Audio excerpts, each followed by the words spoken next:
नमस्कार विद्यार्थियों, मेघराज गुरुकुल में आपका स्वागत है। और आज हम बात करने वाले हैं आपके सामने राजस्थान के अंदर पटवारी का जो एग्जाम हुआ 17 तारीख को सेकंड शिफ्ट वाला, उसमें जितने भी मैथ, रीजनिंग और कंप्यूटर के इन तीनों सब्जेक्टों को जितने भी क्वेश्चंस आए हो उनका कंप्लीटली सॉल्यूशन विद एनालिसिस करने वाले दोस्तों। अगर आप भी जानना चाहते हैं आगे के एग्जामों के लिए एनालिसिस और कंप्यूटर कंप्लीटली आंसर की नहीं सॉल्यूशन सहित अगर आप जानना चाहते हैं इस वीडियो को एंड तक देखें बिना स्किप किए। तो कंप्यूटर में जो भी क्वेश्चन आए उनका भी एनालिसिस करने वाले, अपन रीजनिंग में जो भी क्वेश्चन आए उनका भी एनालिसिस करने वाले, और मैथ में जो भी क्वेश्चन आ रहे हो कंप्लीट सॉल्यूशन विद एनालिसिस करने वाले दोस्तों। तो अगर आप जानना चाहते हैं नेक्स्ट एग्जाम में किस प्रकार की पॉसिबिलिटी एग्जाम में देखने को मिलेगी और कैसा रहेगा तो और कैसा आपके काम आने वाले क्वेश्चंस, तो देखने के लिए वीडियो को एंड तक वॉच करना दोस्तों।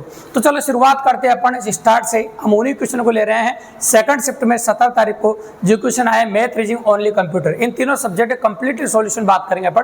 तो अगर इनमें कोई आपको दिक्कत है तो आप पूरा वीडियो देख लेंगे तो कोई दिक्कत ही नहीं रहेगी, 100% पॉसिबल कर पाएंगे और आपके आंसर के भी आप मैच कर पाएंगे। तो किसी बच्चे का पेपर है जो अपन स्क्रीन पे चल रहा है, तो अगर उसका आंसर लगा रखे हैं तो हो सकता है उसने कुछ सही भी किया हो, कुछ गलत भी किया हो, अपने हिसाब जो लगाएंगे वो देखेगा आप। तो चलो शुरुआत करते हैं अपन कंप्यूटर क्वेश्चनों से, क्योंकि क्वेश्चन नंबर 1 से जो स्टार्ट हुए थे वो कंप्यूटर क्वेश्चन थे। आगे जैसे और भी क्वेश्चन आते रहेंगे रेंडमली जैसे भी आएंगे अपन आपको बताते रहेंगे। तो पहला क्वेश्चन स्क्रीन पर आपको दिख रहा है वो कंप्यूटर का है, और पहले क्वेश्चन में आप नोटिस कर रहे हैं, गौर से देखिए, निम्नलिखित में से कौन सा क्लाउड स्टोरेज का उदाहरण नहीं है। तो पहला क्वेश्चन दिया आपको, निम्नलिखित में से कौन सा क्लाउड स्टोरेज का उदाहरण नहीं है। तो क्लाउड स्टोरेज का उदाहरण कौन सा नहीं है, देखो अपन कहते हैं ड्रॉप बॉक्स उसका उदाहरण है, गूगल ड्राइव उसका उदाहरण है, वन ड्राइव उसका उदाहरण है, लेकिन ये दिया एलेक्स ड्राइव, ये इसका उदाहरण नहीं है। तो अपन कहते हैं एलेक्स ड्राइव जो होता है ये इसका उदाहरण नहीं होता है। तो क्लाउड स्टोरेज का जो उदाहरण है ये ड्रॉप बॉक्स भी हो सकता है, गूगल ड्राइव भी होता है, वन ड्राइव भी होता है, लेकिन एलेक्स ड्राइव इसका उदाहरण नहीं है। अतः आपका आंसर था ऑप्शन नंबर ए। बिल्कुल सिंपल क्वेश्चन था, इसमें कोई बड़ी बात नहीं थी, आसान सा क्वेश्चन है। अगर आपको ध्यान था तो आप कर सकते थे, नहीं तो नहीं कर सकते थे। देखो क्वेश्चन नंबर 2 कहता है आपका, ये लैंग्वेज से क्वेश्चन आया था क्वेश्चन, और लैंग्वेज से क्वेश्चन क्या था देखो सुनो, निम्नलिखित में से कौन सी प्रमुख रिलेशन डेटाबेस प्रबंधन प्रणालियों द्वारा उपयोग की जनरल सबसे लोकप्रिय क्वेरी भाषा है। तो सबसे ज्यादा लोकप्रिय क्वेरी भाषा होती है भैया एसक्यूएल। कौन सी होती है? एसक्यूएल। अगर इधर देखोगे तो आपको समझ में आ जाएगा एसक्यूएल क्या लिखा, स्ट्रक्चर क्वेरी लैंग्वेज, इसे एसक्यूएल बोलते हैं, स्ट्रक्चर क्वेरी लैंग्वेज, और यहाँ भी स्ट्रक्चर क्वेरी लैंग्वेज लिखा हुआ है, एसक्यूएल बोलते हैं। ये सबसे लोकप्रिय भाषा होती है इसमें, ठीक है। ये हो गया क्वेश्चन नंबर 2। अब आ जाते हैं अपन क्वेश्चन नंबर 2 के बारे में। अब क्वेश्चन नंबर 3 के बारे में बात करते हैं। देखिए तो क्वेश्चन नंबर जो 3 आप दे रहा है वो देखो इथरनेट के बारे में बात कर लेंगे अपन। देखिए क्वेश्चन नंबर जो 3 दिख रहा है आपका, उसको इथरनेट के बारे में बात करेंगे और नोटिसेबल थिंग्स रहेगी। देखिए आप तो क्वेश्चन नंबर जो 3 है आपका उसको नोटिस करो, थोड़ा सा बड़ा कर देता हूँ मैं इसको। देखिए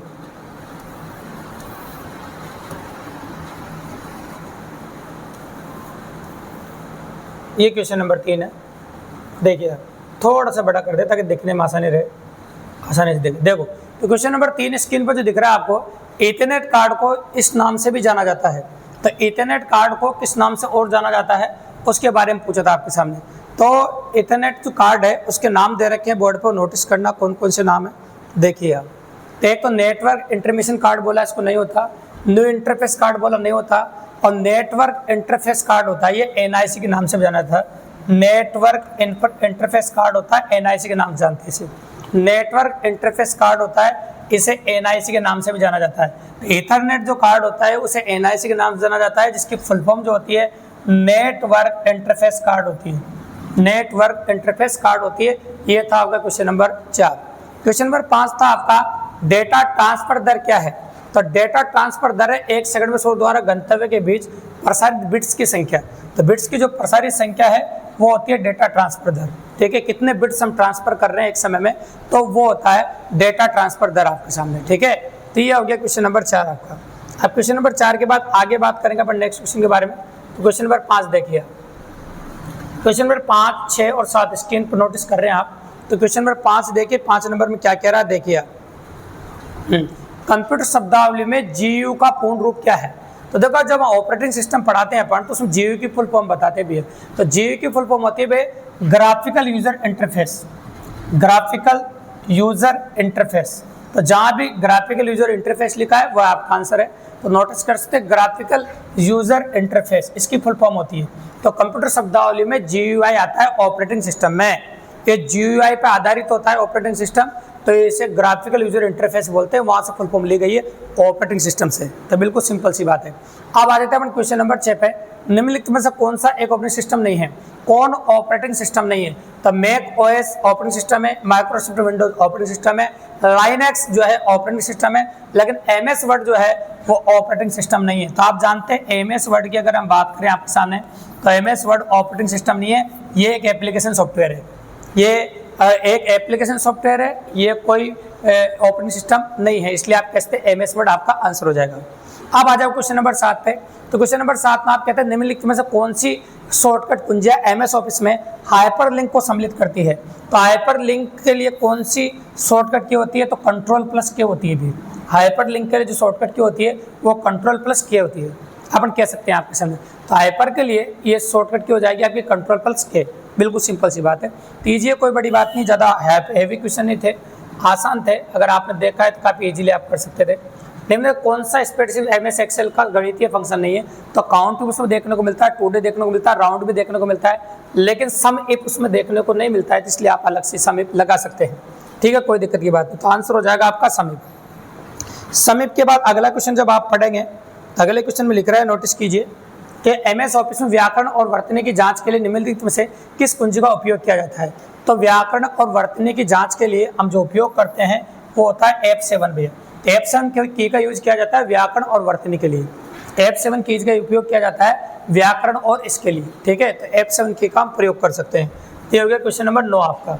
ठीक है, तो ये थे कंप्यूटर के 9 नंबर तक क्वेश्चन, और आगे और भी क्वेश्चन जो आ रहे हैं उनके बारे में बात करेंगे, पर नोटिस करेंगे। तो गौर से देखिएगा कि जैसे जैसे मैथ, रीजनिंग और कंप्यूटर क्वेश्चन आएंगे उन्हीं के बारे में बात करेंगे। हम लेके भी उन्हीं को आए हैं भैया। ठीक है, तो उन्हीं के बारे में बात करेंगे। अगले जो 2 क्वेश्चन आप देख रहे हैं 57 और 58, ये दोनों रीजनिंग के क्वेश्चन है। अगर आप गौर से देखेंगे तो देख पाएंगे, तो दोनों क्वेश्चन की जो पॉसिबिलिटी है वो रीजनिंग के क्वेश्चन है। अब क्या कह रहा है रीजनिंग क्वेश्चनों में, वो नोटिस कीजिए, देखिए आप। ये सीरीज है, सीरीज का क्वेश्चन है 101, 123, 147, 173 और 231 और 263। ये एक सीरीज पैटर्न बना रहा है आपके सामने।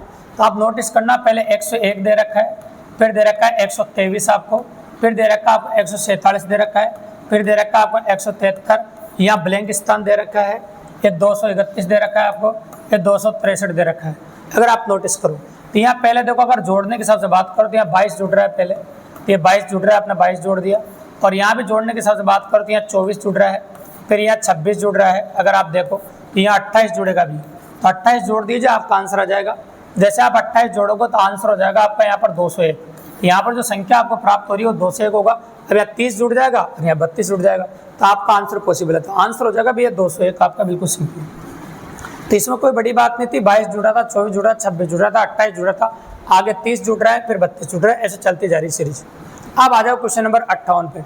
तो क्वेश्चन नंबर 58 में सेम टू सेम समरूपता दर्शानी थी, मतलब ये क्वेश्चन आया था एनालॉजी टॉपिक से। तो आपको पहले क्वेश्चन देखना था, क्वेश्चन में क्या हो रहा है, और क्वेश्चन में देखने के बाद फिर ऑप्शन में सेम टू सेम देखना था, ऐसा कैसे ऑप्शन कौन से में है। तो आप नोटिस कर रहे थे यहाँ पर, यहाँ देखोगे आप, ये होगा आपका 3 का स्क्वायर माइनस 1 है ना, 8 हो जाएगा।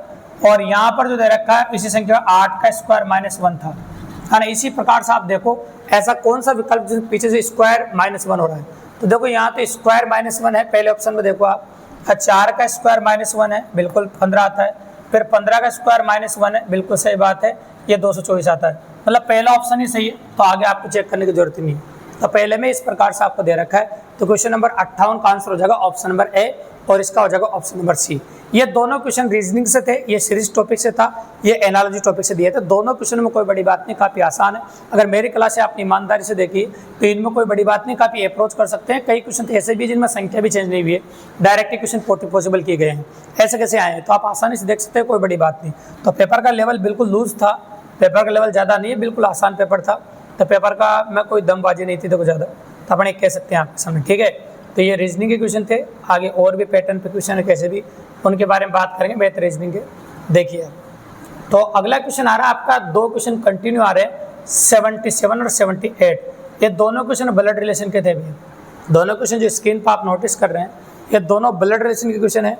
एक साथ 2 क्वेश्चन दिए गए, पहले 2 ब्लड रिलेशन के, फिर 2 कोडिंग डिकोडिंग के, 2 दिशा और दूरी, कैसे लाइन से 6 क्वेश्चन दिए गए थे 77 से लेकर आगे तक। तो चलो पहले ब्लड रिलेशन के क्वेश्चन की बात करते हैं। तो एक तो थे टाइप नंबर फर्स्ट से, और एक था आपका टाइप नंबर 3 गणितीय रक्त संबंध। ये आता ही हमेशा क्वेश्चन, कोई बड़ी बात नहीं, हमेशा कराते रहते हैं अपनी सीट में, वैसे बहुत सारे क्वेश्चन है। एक आदमी को इशारा करते हुए रेखा ने कहा वह मेरे, देखो एक आदमी को इशारा कर रही है रेखा, रेखा क्या कह रही है, देखो ये रेखा के बारे में चर्चा हो रहा है। देखो तो रेखा क्या कह रही है, वह मेरे पति, मतलब रेखा के पति की पत्नी, रेखा के पति की पत्नी, रेखा के पति की पत्नी रेखा खुद हो गई, पत्नी की बेटी मतलब उसकी स्वयं की बेटी हो गई, और बेटी का भाई उसका खुद का पुत्र हो गया, भाई है। आप कहते हो वह व्यक्ति रेखा से किस प्रकार संबंधित है, तो रेखा अगर खुद बन जाओ तो ये आपका खुद का पुत्र हो गया भी, रेखा आप खुद बन जाओ तो खुद का क्या हो जाए, पुत्र। इससे आसान क्वेश्चन हो ही नहीं सकता भी, इससे आसान क्वेश्चन हो ही नहीं सकता, बिल्कुल सिंपल क्वेश्चन है, कोई बड़ी बात नहीं क्वेश्चन में, दम ही नहीं क्वेश्चन में, मतलब पेपर का लेवल बिल्कुल लो है, ग्रेजुएशन लायक पेपर नहीं है भाई। पटवारी ग्रेजुएशन लेवल अगर पेपर दे रहा है तो उस लायक पेपर नहीं है, तो अपन कह सकते हैं आपका आंसर होगा बेटा बिल्कुल सिंपली और काफी आसानी से हो गया। अब बात करते हैं 78 नंबर क्वेश्चन की। ये क्या कह रहा है, देखो निम्नलिखित जानकारी का ध्यानपूर्वक अध्ययन करें। ये जो जानकारी दे रहा है कि इसका अध्ययन करना है और प्रश्न का उत्तर देना है। तो इसमें चारों ऑप्शन चेक करने आपको, कौन सा अभिव्यक्ति दर्शाती है, पी क्यू की बहन है। तो चारों ऑप्शन चेक करना, पहले ए चेक करना, बी चेक करना, सी चेक करना, डी चेक करना, जिससे पी क्यू की बहन आ जाए वो आपका आंसर है, उनको फॉलो करना है आपको। तो अगर क्लास पढ़ते थे क्वेश्चन सबसे आसान होते हैं। सबसे पहले मैं डी ऑप्शन का प्रयोग कर रहा हूँ, तो पहले डी ऑप्शन ले रहा हूँ मैं, आप चाहो जो ऑप्शन ले सकते हैं, आपकी इच्छा हो जो इस ऑप्शन से इस्तेमाल कर सकते हैं, आपको बस चेक आपको सारे करने पड़ेंगे। तो चलो मैं डी से इस्तेमाल करता हूँ, क्योंकि जिस विद्यार्थी ने पेपर दिया है उसने सबसे पहले डी को सोल्व किया है, या डी उसका आंसर आना है, तो अपन वहाँ शुरू करते हैं। ये नहीं आएगा तो सी कर लेंगे, फिर बी कर लेंगे, ब्रेक कर लेंगे, आप कोई से भी करो, कोई फर्क नहीं पड़ता इस बात से, पर इसमें ऑप्शन चेक करने पड़ेंगे आपको। परसेंटाइल का मतलब देखना वहाँ पर क्या है, तो परसेंटाइल का मतलब दे रखा है ए बी की बेटी है, मतलब आगे वाली बेटी है बी है, ये बेटी है मतलब पुत्री है, आगे वाली पुत्री। फिर इसमें दे रखा है @ का मतलब क्या है, ए बी का पति है, मतलब आगे वाला पति है भी है, तो ये हो जाएगा आपका पति, है ना, आगे वाला पति हो गया। अब बताओ डॉलर का मतलब क्या, वो भी नोटिस करना है। तो डॉलर दे रखा आपको ए बी की माँ है, मतलब ये इसकी माँ है, तो ये दे दिया आपके सामने। अब आपको क्या पूछा, देखो पी क्यू की बहन होना चाहिए, पी क्यू की क्या होना चाहिए, बहन, ये बहन होना चाहिए। तो थोड़ी देर के लिए आप क्यू बन जाइए। आपकी मम्मी के पति क्या लगे, आपके पापा जी, आपकी मम्मी के जो पति है वो क्या लगे, पापा जी, और पापा जी की जो पुत्री है वो क्या लगी आपकी, पापा जी की पुत्री बहन है, तो लगेगी यार। तो बिल्कुल सही आंसर आ रहा है, मतलब जिस विद्यार्थी ने भी सवाल किया है वो भी सही किया है, बिल्कुल सही बात है। तो ऑप्शन नंबर डी करेक्ट है। ऐसे आपको ए भी चेक करना है, बी भी चेक करना है, सी भी चेक करना है, जिसका आंसर आ जाए वो पॉसिबल इवेंट है भी आपके लिए, बिल्कुल सिंपल सी बात है। तो आंसर हो जाएगा ये पुत्री, ये इसकी बहन होगी पी क्यू की, ठीक है। अगर उल्टा बोल देता ना क्यू पी की बहन है, गलत, पता ही नहीं चलता क्यू लड़का है लड़की है, तो उल्टा नहीं बोला सीधा ही बोला, बिल्कुल सिंपल सी बात है। तो ये दोनों क्वेश्चन जो बोर्ड पर चल रहे हैं 77 और 78, ये दोनों रक्त संबंध से आए हुए क्वेश्चन थे भी, मतलब ब्लड रिलेशन के क्वेश्चन थे दोनों, और दोनों ही बिल्कुल सिंपल क्वेश्चन थे, दोनों में कोई खास बात नहीं है। तो पेपर के लेवल के हिसाब से, ग्रेजुएशन लेवल के हिसाब से क्वेश्चन नहीं थे। इसके बाद आगे बात करेंगे हम आपके सामने, कोडिंग डिकोडिंग के क्वेश्चन पुटअप किए गए हैं, और दो क्वेश्चन कोडिंग डिकोडिंग के एक साथ आए हैं, देखो 79 और 80, ये दोनों क्वेश्चन कोडिंग डिकोडिंग के एक साथ आए हैं। अपन चैप्टर नंबर 2 पढ़ाते हैं रीजनिंग के अंदर कोडिंग डिकोडिंग, उसके दोनों क्वेश्चन है, और दोनों क्वेश्चन में कोई बड़ी बात नहीं, पैटर्न बनाया। ये अंग्रेजी वर्णमाला कूट है और ये वाक्य कूट है, टाइप नंबर 3 से टाइप नंबर 4 से क्वेश्चन आया अपने हिसाब से। देखो DEF, यहाँ पर देखो पहले +2 हो रहा है इसमें, है ना, फिर +4 हुआ अगर आप देखोगे तो, फिर +6 हो रहा है, फिर +8 हो रहा है, फिर +10 हो रहा है, ऐसे चलता जा रहा है।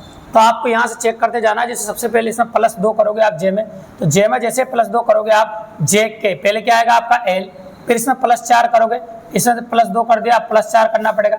जैसे इसमें +4 करोगे आप, तो +4 करते क्या करोगे, ABCD क्या आएगा आपका E आ जाएगा, फिर इसमें +6 करना पड़ेगा आपको I में, तो I में +6 कीजिए आप, देखो IJKLMN क्या आएगा O।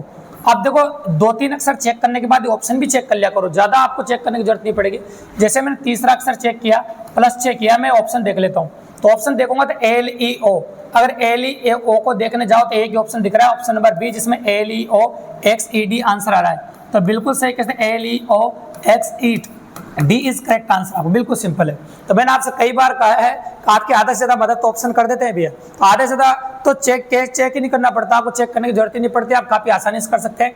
तो जैसे +2 +4 +6 चेक किया तो आपको आंसर वही पता चल गया, तो आगे के जो अक्षर थे वो 4 अक्षर, वो 6, अब आगे के 3-4 अक्षर वो चेक करने नहीं पड़े आपको, बिल्कुल सिंपल सी बात है। तो ये हो गया क्वेश्चन नंबर 79। अब इसके बाद आपको दिख रहा है क्वेश्चन नंबर 80, ये वाक्य कूट पे, लाइफ इज ब्यूटीफुल सागा पा, है ना, ब्यूटीफुल फ्लावर सा था। तो अपन पहले देखें, पहले और दूसरे वाक्य में कॉमन क्या है, देखो तो पहले और दूसरे वाक्य में इधर ब्यूटीफुल कॉमन है, ये देखो ब्यूटीफुल कॉमन है, ब्यूटीफुल ले लिया, इधर सा कॉमन है, तो ब्यूटीफुल का जो कोड हो गया ना वो सा हो गया भैया, बिल्कुल सिंपल सी बात है, इसको तो हटा दिया अपन। अब दूसरे और तीसरे में देखेंगे, देखो दूसरे और तीसरे में कॉमन क्या है, तो दूसरे और तीसरे में देखो एक तो फ्लावर है, यहाँ पर भी फ्लावर है, तो यहाँ पर कुछ न कुछ कॉमन होगा, जैसे यहाँ दिख रहा है ता, तो ता कॉमन है, तो फ्लावर का हो जाएगा ता आपके सामने, ये हटा दिया अपन ने। तो लाइफ का कूट निम्न में से क्या होगा, तो लाइफ जहां पर भी होगा वहां पर होगा आपके सामने। अभी इज भी दे रखा है, इज भी ले सकते हैं, तो तीसरे पहले में इज ले लेते हैं, ये इज है, इज हटा देते हैं, और इज का कोड जो दोनों में वो कॉमन होना चाहिए, यहाँ पर भी इज है, तो यहाँ पर क्या कॉमन है, गा पा, तो गा कॉमन है, तो गा को हटा देते हैं, ये गा हटा दिया, और यहाँ भी गा हटा दिया। अब देखो अब लाइफ अकेला बच गया, यहाँ पर जब लाइफ अकेला बचा तो लाइफ का कोड बता सकते हो आप, देखो लाइफ अकेला बचा है, तो लाइफ का कोड क्या हो जाएगा आपका पा, बिल्कुल सिंपल ही बात है, ऐसा आप चेक कर सकते हैं, बिल्कुल सिंपल है वाक्य देखकर, तो आपका आंसर आ जाएगा पा, ये लाइफ का कोड आ जाएगा पा। मतलब कोडिंग डिकोडिंग के भी अगर क्वेश्चनों के एनालिसिस टॉपिक वाइज किया जाए तो ये दोनों क्वेश्चन कोडिंग डिकोडिंग के भी बिल्कुल सिंपल थे, इन क्वेश्चनों में भी कोई दम वाली बात नहीं।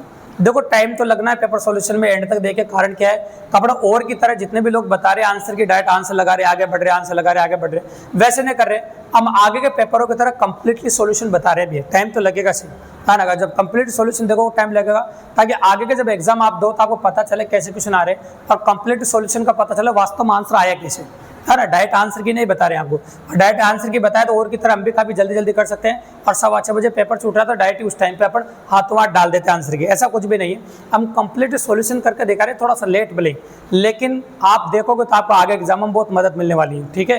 तो क्वेश्चन नंबर 80 हो गया आपका इसका। इसके बाद आगे बात कर रहे हैं अपन, अगला क्वेश्चन दिशा और दूरी से है, और दिशा और दूरी का दोनों क्वेश्चन दिशा और दूरी से, 81 भी और 82 भी। तो पहले 81 करेंगे अपन, फिर उसके बाद 82 करने का, ठीक है। तो पहले 81 कर लेते हैं अपन, देखिए इसको नोटिस करेंगे। राजेश एक बैंक में गया जो उसके घर से 4 किलोमीटर पश्चिम की ओर है। तो मान लीजिए थोड़ी देर के लिए यहाँ पर घर मान लेता हूँ मैं, ये घर को जी लिख दिया अपन ने। अब देखो बोला राजेश एक बैंक में गया जो उसके घर से 4 किलोमीटर पश्चिम में, तो उसके घर से 4 किलोमीटर पश्चिम में, इधर ये 4 किलोमीटर पश्चिम में बैंक में गए, तो गया बैंक में, तो यहाँ पर बैंक आगे मान लो, ये बैंक है, ठीक है। उसकी पत्नी बाजार गई जो 4 किलोमीटर दक्षिण में है, उसके घर से 4 किलोमीटर दक्षिण में, दक्षिण नीचे होता है अभी, अब ये बाजार है, ये बी ए लिख देता हूँ बाजार। उसकी पत्नी यहाँ पर गई, तो उसकी पत्नी तो यहाँ पर है और वो यहाँ पर है, ठीक है, बिल्कुल सिंपल सी बात है ना। यदि राजेश अपनी पत्नी से मिलने बाजार और बैंक के बीच के सबसे छोटे रास्ते से गया, तो राजेश अपनी पत्नी से मिलने के लिए कितनी दूरी तय करेगा और किस दिशा में तय करेगा। तो देखो राजेश यहाँ पर है और उसकी पत्नी यहाँ पर है, तो भैया सबसे शॉर्ट डिस्टेंस यही होगी, अपने घर थोड़ी आएगा वापस, यहाँ से निकल लेगा सीधा, ठीक है। तो ये डिस्टेंस निकालनी है, ये दिशा निकालनी है आपको, और दोनों निकाल देता हूँ मैं आपके लिए, देखो सुनो, तो दोनों निकाल देते हैं। पहले दूरी निकाल देंगे अपन, इसी दूरी निकालनी है। आप जानते हैं कर्ण का स्क्वायर बराबर लंब का स्क्वायर प्लस आधार का स्क्वायर, ऐसे कह सकते हैं। तो 4 का स्क्वायर 16 और 4 का स्क्वायर 16, ये हो जाएगा 32, और 32 को 16 गुना 2 लिखता हूँ। तो आप जानते हैं 16 का वर्गमूल कितना होता है 4, और 2 का वर्गमूल √2, तो दूरी तय जाएगी 4√2 किलोमीटर। ये तो दूरी आ गई आपकी, ये तो मैंने दूरी निकाल दी आपके सामने, बिल्कुल सिंपल है। अब मुझे दिशा भी चाहिए, दिशा वहाँ से निकलती जहाँ से हमको चाहिए, तो यहाँ से दिशा निकलेगी आपकी, तो जहाँ से वो राजेश है वहाँ से किस दिशा में चलना शुरू किया उसने, ये बोला था पत्नी को मिलने के लिए कितनी दूरी तय करेगा और किस दिशा में जाएगा। तो ये जो दिशा है आपकी, तो ये तो दक्षिण होती है, ये क्या होती है आपकी पूर्व, और दोनों के बीच में जो दिशा है वो कौन सी आपकी दक्षिण पूर्व, दोनों के बीच में जो दिशा है वो कौन सी बताओ, दक्षिण पूर्व। तो एग्जैक्ट आंसर आ जाएगा आपका 4√2 किलोमीटर दक्षिण पूर्व, एग्जैक्ट आंसर इज दिस।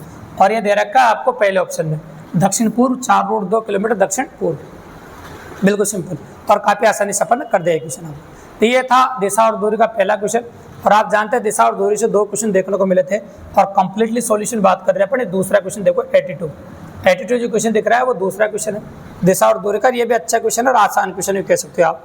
देखिए आप जैसे बोला वैसे कर सकते हैं आप। देखिए 5 मिनट चलने के बाद में दाएं मुड़ा, देखो कोई भी व्यक्ति किधर से भी चलाओ, जैसे सपोज करो जब कोई भी दिशा नहीं देते, मैं हमेशा कहता हूँ आपको इंसान को उत्तर की तरफ चलाओ, तो मैं 5 किलोमीटर चलने के बाद ये 5 किलोमीटर उत्तर की ओर चल गया, मैं मान लो ये उत्तर की ओर जा रहा हूँ मैं 5 किलोमीटर।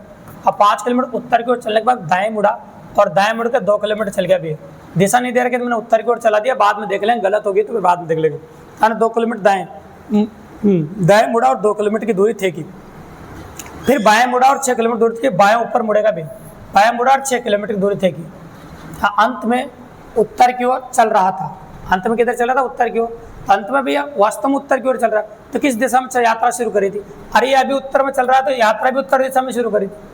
अगर ये दिशा गलत आती तो मैं दिशा बदल देता और कुछ और कर देता, इसलिए आंसर आ गया आपका उत्तर दिशा। तो दिशा और दूरी के दोनों क्वेश्चन जो थे वो बिल्कुल सिंपल थे और काफी इजी थे। जो विद्यार्थी ने जो क्वेश्चन किया उसने भी सही किए, तो कोई बड़ी बात नहीं, बिल्कुल सिंपल अप्रोच थी और आसान क्वेश्चन था, तो इसमें कोई बड़ी बात नहीं। ये क्वेश्चन नंबर 82 हो गया, ठीक है। अब आगे के दोनों क्वेश्चन जो नोटिस करवाएंगे अपन, ये दोनों क्वेश्चन आपके हैं, आपके नेक्स्ट वेरिएंट जा रहा है आपका। ये दिशा और दूरी क्वेश्चन आएगा, कोडिंग डिकोडिंग का, रक्त संबंध के भी आगे, है ना। अब आगे क्वेश्चन मैथमेटिक्स के क्वेश्चन आना शुरू हो गए, तो मैथमेटिक्स के क्वेश्चनों के बारे में बात करेंगे। देखो तो आ जाते हैं अपन मैथमेटिक्स के क्वेश्चनों पर गौर से देखिए। क्वेश्चन नंबर 83, क्वेश्चन की लैंग्वेज देखो, मैं लैंग्वेज बोल रहा हूँ साथ में, अगर आपको क्लियर दिख भी नहीं रहा है तो आप नोटिस करते पेपर तो आपके पास ऐसे, किसी वर्ग के क्षेत्रफल का संख्यात्मक मान उसकी परिधि के संख्यात्मक मान का 14 गुना है। तो क्षेत्रफल परिधि का 14 गुना है, तो पाई आर स्क्वायर 2 पाई आर गुणा 14, ये बोल रहा उसने। जो कट रहा उसको काट दो, पाई से पाई कट जाएगा, एक आर से एक आर कट जाएगा, 14 दूनी 28, तो यहाँ से आर का मान आ जाएगा 28। और आपसे पूछी परिधि ज्ञात कीजिए, मतलब 2 पाई आर पूछा है, तो 2 गुणा 22/7 और गुणा 28, 7 चौक 28 और 88 को 200 गुणा किया तो 176 आ जाएगा, तो एक्जैक्टली आंसर आ जाएगा 176 इकाई। तो बिल्कुल सिंपल क्वेश्चन था, कोई बड़ी बात नहीं, डायरेक्ट क्वेश्चन था। हम त्रिज्या निकालना हमेशा बताते हैं और हमेशा कहते हैं कि क्षेत्रफल को परिधि के बराबर कर दो, त्रिज्या 2 आ जाती है, यहाँ 14 से गुणा करके 28 करना था। तो ये क्वेश्चन कोई बड़ा नहीं था और क्षेत्रफल का क्वेश्चन था, बिल्कुल सिंपल सा। अब आ जाओ अगले क्वेश्चन पे, ये भी क्षेत्रफल का है। देखो जो चैप्टर दिए ना उनके क्वेश्चन साथ के साथ दिए, जैसे यहाँ पर रीजनिंग में देखा आपने, दोनों ब्लड एडिशन के, फिर दोनों कोडिंग डिकोडिंग के, दोनों दिशा और दूरी के, अब दोनों क्षेत्रफल के क्वेश्चन आ रहे हैं यहाँ पे। ये गणित में क्षेत्रफल क्वेश्चन है, ये भी क्षेत्रफल क्वेश्चन है। तो क्षेत्रफल क्या बोले, एक आयताकार मैदान को उसके तीनों भुजाओं पर पेंट लगाकर चिन्हित किया जाता है। अब 3 भुजाओं पर पेंट कर रहे हैं, यदि पेंट के बिना वाली भुजा की लंबाई 13 मीटर है। देखो 4 भुजाएं होती है आयत में, आप अच्छी तरह जानते हैं, ऐसी 4 भुजाएं होती है आयत में। अब 3 भुजाओं पर पेंट लगा दिया, मान लो, जैसे मान लो 3, इस भुजा पेंट है, इस भुजा पेंट है, इस भुजा पे पेंट है। अब मान लीजिए एक भुजा में ऐसे ले लेता है जिसमें पेंट नहीं है, जैसे इस भुजा पे पेंट नहीं है मान लो, अरे जिस पे पेंट नहीं है उसकी लंबाई 13 मीटर है। अभी बताओ अगर इसकी 13 होगी तो फिर इसके सामने भी 13 होगा, क्योंकि आयत का आमने सामने भुजाएं आपस में क्या होती है, बराबर होती है। अब क्या बोला, पेंट लगी भुजाओं की लंबाइयों का योग 57 मीटर है। अब पेंट लगी भुजाओं की लंबाइयों का योग कितना है, 57 मीटर है। मतलब पेंट कितने पे लग रहा है, 3 पे लग रहा है, 1 2 3। तो ये मान लेता हूँ, देखो ए बी है ना और सी, इन तीनों भुजाओं की लंबाई जो दे रखी है आपको 57 मीटर है। तो आप कहते तीनों का जो जोड़ है वो 57 मीटर है ना, एक 13 है उनमें से। तो मैं कहता हूँ a + c + 13 बराबर 57। ये 13 उधर जाके क्या हो जाएगा, माइनस का, तो a + c बराबर ये आ गया 44। अब ये दोनों भुजाएं 44 की है और दोनों भुजाएं बराबर है, तो मतलब कह सकते हैं ये भी 22 की होगी और ये भी कितने की होगी बताओ, 22 की। कुछ 44 में 2 का भाग दे दिया अपन ने, आधी आधी हो जाएगी दोनों भुजाएं, तो 44 से तो 22 हो गई। अब चारों भुजाएं आ चुकी है, ये 13, ये 22 है, ये 22 है, इस प्रकार से। तो मैदान का क्षेत्रफल ज्ञात कीजिए, और क्षेत्रफल क्या होता है आपका, लंबाई इंटू चौड़ाई। तो लंबाई इंटू चौड़ाई कर सकते हैं, लंबाई कितनी है 22 और चौड़ाई कितनी है 13, तो 22 गुणा 13 क्षेत्रफल हो जाएगा। 13 दूनी 26 का 6 हासिल 2, 13 दूनी 26 28, इस प्रकार से।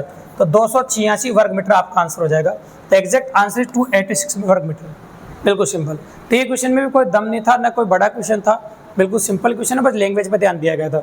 ये हो गया क्वेश्चन नंबर 84, बिल्कुल आसानी से और काफी इजीली। ठीक है भाई, अब आते हैं अपन, ये दोनों क्षेत्रफल के क्वेश्चन थे। अगला क्वेश्चन आ रहा है सॉल्यूशन के लिए, आप साथ के साथ नोटबुक लेके बैठे तो आप सोल्व करे हुए चीजों को आप साथ के साथ उतार भी सकते हैं। अब 2 क्वेश्चन साथ के साथ आपको दिख रहा है ना। ये था आयतन से क्वेश्चन था, ये आयतन टॉपिक होता है गणित का, थोड़ी साइंस काम वाली इसमें। और ये क्वेश्चन आपका था प्रतिशत, जो अपना कॉपी का क्वेश्चन है डायरेक्टली, इसमें कोई चेंजेस नहीं। तो देखो तो ये जो क्वेश्चन दे रखा है ये जरूर थोड़ा सा प्यारा क्वेश्चन था, इसमें कोई बड़ी बात नहीं है। तो आपको जब भी कभी समय पूछा जाए, यहाँ पर समय पूछा था भैया हावर, तो जब भी समय पूछा जाए तो आयतन में मतलब वॉल्यूम, आयतन जो होता है वॉल्यूम, इसमें आप भाग लगाएंगे किसका, क्षेत्रफल इंटू फ्लो रेट, मतलब किस हिसाब से बह रहा है। तो जब भी कभी इस प्रकार क्वेश्चन आ जाए जिसमें बोला है कि बह रहा है, कोई चीज़ बह रही है ना, पानी बह रहा है, तो आयतन में एरिया इंटू फ्लो रेट का भाग लगा देते हो तो समय आ जाता है भैया घंटे, मतलब टाइम की जिसकी बात करें तो यहाँ टाइम मान लेते हैं इसको, ये टाइम। तो टाइम देखो टाइम आ जाता है, वैसे एक लाइन का सवाल था होने में, तो कोई बड़ी बात नहीं, तो कर सकते थे आप। अब आयतन का मतलब आयतन देखो आप, लंबाई की घन आपके आकार की टंकी हो गई, लंबाई इंटू चौड़ाई इंटू ऊंचाई आयतन हो जाएगा। तो लंबाई कितनी देखो मैं लिख देता हूँ आपको सामने, 40 लंबाई है, 30 चौड़ाई है और ऊंचाई हो रही है 6.5 मीटर। तो 6.5 मीटर हो रही है देखो ऊंचाई, आना तो ये 6.5 मीटर ले दिया अपन ने इस प्रकार से। ठीक है, अब देखो अब नीचे लिखेंगे अपन एरिया इंटू फ्लो रेट। तो एरिया कितना है, देखो एरिया की बात करें 20 सेंटीमीटर भुजा वाले, तो 20 सेंटीमीटर भुजा है तो सेंटीमीटर को मीटर में बदलना पड़ेगा, सब मीटर में उधर, तो 20/100 और 20/100 दो बार क्यों लिखा, क्योंकि वर्ग का क्षेत्रफल भुजा का स्क्वायर होता है। अभी वर्ग का क्षेत्रफल क्या होता है, भुजा का स्क्वायर, और यहाँ वर्गाकार दे रखा है फ्लोरेट में, तो भुजा का स्क्वायर हो गया, 20 का स्क्वायर होगा, तो 20 के स्क्वायर को दो बार लिखा है मैंने मीटर में बदलने के लिए, 100 का भाग लगा दिया अपन। ठीक है भाई, इसके बाद आपको फ्लोरेट लिखनी है, तो फ्लोरेट कितनी है बताओ, 5 किलोमीटर प्रति घंटा। अब 5 किलोमीटर प्रति घंटा मतलब मुझे मीटर में लिखना है, तो 5000 मीटर प्रति घंटा हो जाएगी। अब जो कट रहा हूँ सबको काट देते हैं तो आपका आंसर आ जाएगा। तो चलो मैं काटना शुरू करता हूँ, उससे आपका आंसर आ जाएगा, बिल्कुल सिंपल ही। चलो देखो जीरो गिनेंगे, देखो 4 जीरो मेरे पास है यहाँ पर नीचे, तो 4 जीरो मैंने ऐसे कैसी काट दी। अब मैं क्या ऊपर से पॉइंट हटा लेता हूँ, पहले 1 जीरो ऊपर ही काट लेता हूँ, ये जीरो भी मैंने काट दिया आपके सामने। अब ये 2 को 2 से गुणा किया तो 4 हो गया, ये 4 भी कट गया आपका, है ना, और भी अब कट रहा हो तो काट देते हैं। चलो पहले पॉइंट हटा दो, ऊपर जो 3 है वो 3 ऐसे कैसे लिख दिया मैंने, 65 लिख दिया ऐसे कैसे, उसका जीरो हटाऊंगा, नीचे 10 का भाग लगा देंगे, 10 का भाग लगा दिया, जीरो हटाया तो अब नीचे क्या बच रहा है, सिर्फ 5 बच रहा है और कुछ भी नहीं बच रहा है। अब जो कट रहा है उनको और काट देता हूँ मैं, चलो और काट देते, 5 से 13 बार कटेगा, है ना, 5 से कितनी बार, 13 पंजे 65, है ना, 13 बार कट जाएगा। और नीचे जो संख्या है आपकी 5 ही बचा था, 10 नहीं है ना, तो 5 से वेरिएंट बच जाएगा 13। यहाँ ऊपर भी 10 था, एक 10 और था यहाँ, जो वहाँ 10 लगाना पड़ेगा, ये यहाँ का जीरो बच रहा था, तो 13। अब ये 10 से 10 वापस कट गया और 13 थी 39, तो एग्जैक्ट जो आंसर आ गया आपका वो 39 घंटे आ गया अभी। तो कुल मिला के इस क्वेश्चन में कैलकुलेशन के अलावा कुछ भी नहीं था, आपको ये पता होना चाहिए था वॉल्यूम बटा एरिया इंटू फ्लो रेट। अगर ये कर सकते थे तो आप ये साइंस थोड़ी सी काम में ली थी, यहाँ पर का समय बराबर होता आयतन बटा एरिया इंटू फ्लो रेट। अगर ये आपको पता है तो आप क्वेश्चन कर सकते थे, ये अच्छा क्वेश्चन था, 39 घंटे आ गया। ठीक है, और अगला क्वेश्चन 86 जो आपको दिख रहा है, ये क्वेश्चन प्रतिशत का था, बिल्कुल सिंपल सा सवाल था। अपन हमेशा बोलते हैं कि संख्या के 75% में 75 जोड़ने पर वही संख्या प्राप्त होती है, वह संख्या याद कीजिए। मैं संख्या में से 75 लेता हूँ क्लास में, इसने 60 ले लिया और कोई बड़ी बात नहीं, बिल्कुल सिंपल क्वेश्चन। तो मानव संख्या x है, तो x का 60% होगा 60x/100, और उसमें कितना जोड़ रहे हैं, 60 जोड़ रहे हैं, और वही संख्या प्राप्त हो रही है। इसको कैलकुलेट कर सकते हैं, कोई बड़ी बात नहीं, कर देते हैं, चलो, है ना। 20 से काट दो 3 बार और ये काट दिया 5 बार, 3x/5 उधर घुमाते हैं हमेशा यहाँ पर, ये 60 ऐसा कैसे x माइनस 3x/5 ऐसे घुमा दिया, ये 60 ऐसा कैसे लिख दिया मैंने, 5 को इधर गुणा करो, 5x में 3 है, 2x/5 ये लिख दिया मैंने, और 2 से काट दिया कितनी बार, 30 बार, 30 को 5 से गुणा कर दो, x का मान आ जाएगा, तो x का मान आ गया भाई 150 आपका, बिल्कुल सिंपल, तो x की वैल्यू निकल गई 150। ये बिल्कुल सिंपल क्वेश्चन है, कोई बड़ी बात नहीं। ठीक है, तो काफ़ी इजीली कर पा रहे हैं और काफ़ी आसानी से अपन ने कर दिया। ठीक है, तो ये था प्रतिशत क्वेश्चन और वो था आपका आयतन क्वेश्चन, दोनों ही प्यारे क्वेश्चन थे। ये काफ़ी इजी था, वो थोड़ा अच्छा क्वेश्चन था, और कुछ भी नहीं। ये क्वेश्चन 86 हो गया, दोनों मैथमेटिक्स के क्वेश्चन थे, तो पॉसिबिलिटी बढ़िया है। ये भी प्रतिशत क्वेश्चन है ना, और ये साधारण ब्याज क्वेश्चन है। 87 और 88 दोनों देखेंगे एक साथ। देखिए, अच्छे क्वेश्चनों की लैंग्वेज है, अच्छे क्वेश्चन है, प्यारी वेरिएंट है, तो देख सकते हैं अपन। यदि किसी दर को ठोस रूप में बदला जाता है तो उसका आयतन 25% बढ़ जाता है। जब वही ठोस दरों में बदला जाता है तो उसका आयतन में कितने % कमी आ जाएगी। तो वही क्वेश्चन अपन बताते ना, इसमें क्या दे रखी है आपको, वर्दी दे रखी है, कमी पूछिए।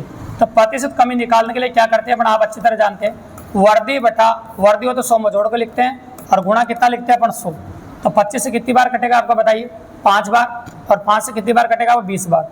तो एग्जैक्टली जो आंसर आ गया आपका कितना % आ गया बताओ, 20%। तो कोई बड़ी बात नहीं, इस प्रकार क्वेश्चन अपन पहली टाइप में देखते हैं प्रतिशत में, तो आसानी से अपन कर पा रहे हैं। देखो अगला क्वेश्चन आपका, 8,000 रुपये की राशि का साधारण ब्याज में 5 वर्ष में ब्याज किसी दर पर 9,600 रुपये हो जाता है। तो पहली लाइन पढ़ो, इसके आगे वाली लाइन मत पढ़ना आप, मैं फर्स्ट लाइन ही पढ़ रहा हूँ अभी। तो इसमें देखो 8,000 रुपये से 9,600 रुपये हो रहा है, मतलब जो ब्याज मिल रहा है वो 1,600 रुपये है। तो 1,600 रुपये तो आपका ब्याज हो गया, कह सकते हैं अपन। मूल राशि 8,000 रुपये हो गई आपकी, दर आपको पता नहीं है और समय दे रखा आपको 5 वर्ष। तो पहले दर निकाल दो आप, पहला काम दर निकालने करोगे। तो दर निकाल देता हूँ मैं, बिल्कुल सिंपल है। तो चलो देखो, तो जीरो काट देता हूँ, 2 जीरो से 2 जीरो कट गया, आपकी इधर वाला काट रहा हूँ पहले मैं, है ना। और फिर काट दीजिए आप 1 जीरो, आप काट दो यहाँ की, 1 जीरो काट दिया आपने। अब देखो 1 8 8 2 8 16, 2 बार कट गया ये, और 5 से 10 कट गया कितनी बार, 2 बार, और 2 को इधर घुमा दो तो दर निकल के आ गया आपकी 4%। दर कितनी आ गई आपकी, 4%। तो पहली लाइन से दर आ गया आपकी 4%। अब क्या भाई, यदि ब्याज की दर स्वयं की दुगनी हो जाती है तो दर 4% से कितनी हो जाएगी, दुगनी होकर 8% हो जाएगी। दुगनी होकर कितनी हो जाएगी, 8%, ऐसा कह रहा है। हाँ ना, यूँ कह रहा है यदि ब्याज की दर स्वयं की दोगुनी हो जाए तो वही राशि 6 वर्ष में हो जाएगी। तो वही राशि 6 वर्ष में कितनी हो जाएगी, मतलब मिश्र धन पूछा है, वही राशि 6 वर्ष में कितनी हो जाएगी। तो पहले ब्याज निकाल लेते 6 वर्ष का। तो देखो मूलधन कितना है बताओ आपका 8,000 रुपये, है ना। दर कितनी होगी 8% और समय हो गया 6। तो यहाँ से कितना ब्याज मिल रहा है वो देखो आप, 2 जीरो से 2 जीरो कट गई। अब ब्याज देखो आप, ये जीरो ऐसे किसी लगा दो आप, है ना। 8 64, है ना, और 64 को आप 6 से गुणा कर दो, कर देते हैं अपन। 6 चौक 24 हासिल 2 38 हो जाएगा, 3,840 हो गया। और मूलधन कितना था 8,000 रुपये, तब जाके कितना हो जाएगा पता चल जाएगा। तो 8,000 और जोड़ दो इसमें, तो ये हो जाएगा 11,840 रुपये। कितना हो जाएगा 11,840 रुपये। यहाँ आंसर होगा 11,840 रुपये। तो पहली टाइप से क्वेश्चन था डबल कंडीशन, तीनों पे पहली टाइप से बाहर क्वेश्चन निकाला अपन। जो पहले टाइप पढ़ाते उसी पादत क्वेश्चन था, बिल्कुल सिंपल। तो हो गया आपका 88 आसानी से। अब क्वेश्चन नंबर 88 के बाद अगला क्वेश्चन जो आ रहा है ये भी इसी का क्वेश्चन था और आसान क्वेश्चन था, इसमें भी कोई बड़ी बात नहीं। और नीचे वाला टाइम एंड वर्क का क्वेश्चन था। अब बात करेंगे 89 और 90 दोनों क्वेश्चनों के बारे में बात करेंगे, गौर से देख। ये क्वेश्चन तो बिल्कुल सिंपल था, इसमें कोई बड़ी बात नहीं, क्योंकि इसमें जो योग है वो इसके रेशियो में आना चाहिए। तो मैंने बोला इसका जो भाग चला जाए उसके हिसाब से अपन बात कर रहे थे इसमें। देखो तो अगर प्रैक्टिकली अप्रोच के हिसाब से बात करें तो इसके बराबर संख्या आनी चाहिए अपने पास, और वही संख्या के हिसाब से इसमें बंटवारा होना चाहिए आपको। तो बंटवारा उस हिसाब से होना चाहिए जिसका भाग इसमें चला जाए। तो देखो, तो मैं बोलूँ आपके सामने अगर कोई भी टुकड़े करूँ 121 के बराबर अपन करें तो संख्या देख लेते हैं अपन, है ना। रेशियो उस हिसाब उस फॉर्म में होना चाहिए जैसे अपन ने 6 और 8 दे रखा है। तो मैंने मान लिया कि जैसे मान दो 121 है तो ये 100 मानना पड़ेगा, ठीक है। उसी फॉर्म में अगर हम गुणा करें तो उस फॉर्म में गुणा कर सकते हैं। अगर 2 से भी गुणा करें तो अगर 2 से गुणा कर सकते हैं अपन। तो जब इनको टुकड़े करेंगे और बराबर करेंगे तो ये तो क्या है कि देखो अलग सिस्टम बन रहा है। अगर जोड़ेंगे अपन इसमें भी अलग बन रहा है आपका, और इसमें 11 के जो वेरिएंट है वो नहीं दिख रहा है, इसमें भी नहीं दिख रहा है। ये अगर टुकड़े एकदम प्रॉपर टुकड़े हैं, क्योंकि इसमें सब में 2 2 2 बन रहा है, यहाँ पे 2 2 बन रहा है। तो बिल्कुल सिंपल सी बात है। तो डायरेक्ट कॉमन सेंस वाला क्वेश्चन था, इसमें ज़्यादा कैलकुलेशन वगैरह आपको नहीं करनी थी। तो ये हो गया क्वेश्चन नंबर 89 आपका। अब 89 नंबर क्वेश्चन के बाद अगला क्वेश्चन जो आपको दिख रहा है वो 90 नंबर है। और 90 नंबर में क्या करा है देखो सुनो, एक शिविर में 240 शिक्षक अथवा 400 विद्यार्थी है। तो 240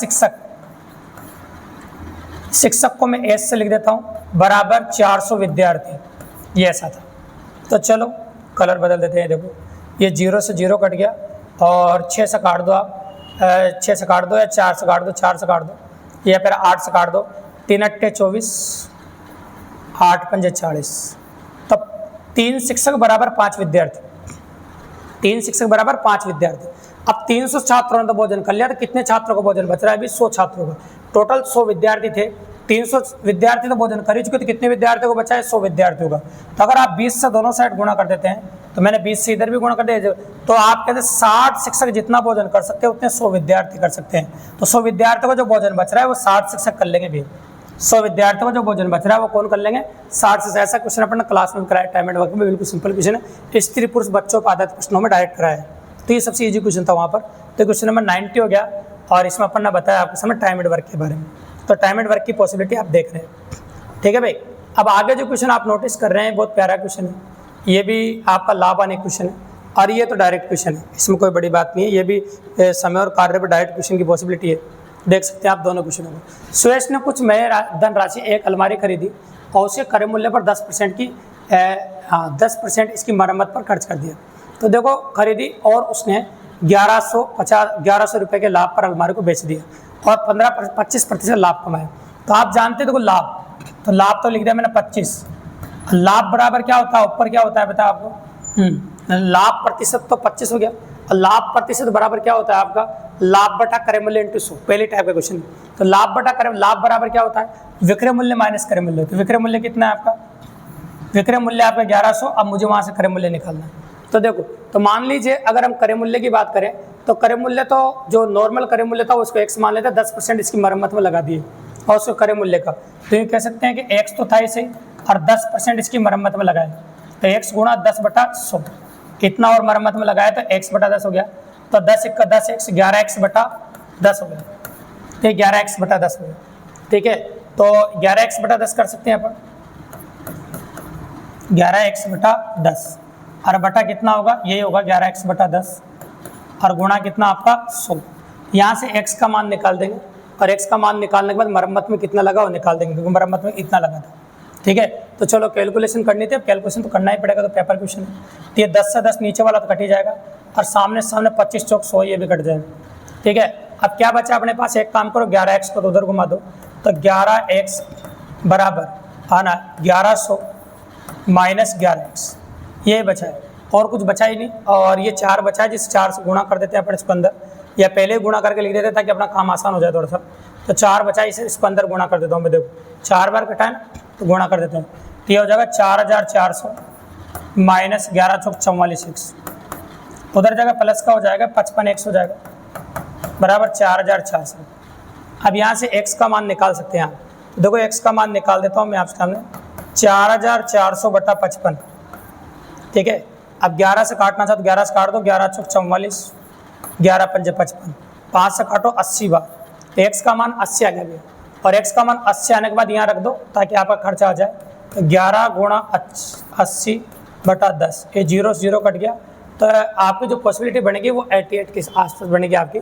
मतलब कहने का मतलब उतना तो पहले सही से जितना है ना, क्योंकि अपन ने 100 की जो पॉसिबिलिटी उस हिसाब से नहीं लिए, तो अपन कह सकते हैं कि जितना बनेगा वो 88 के आसपास बनेगा, है ना। और अगर आप मतलब कह दो 88 मतलब 880, और उसका जो आधा हो जाएगा वो कितना हो जाएगा 440, इस प्रकार से आप कर सकते हैं।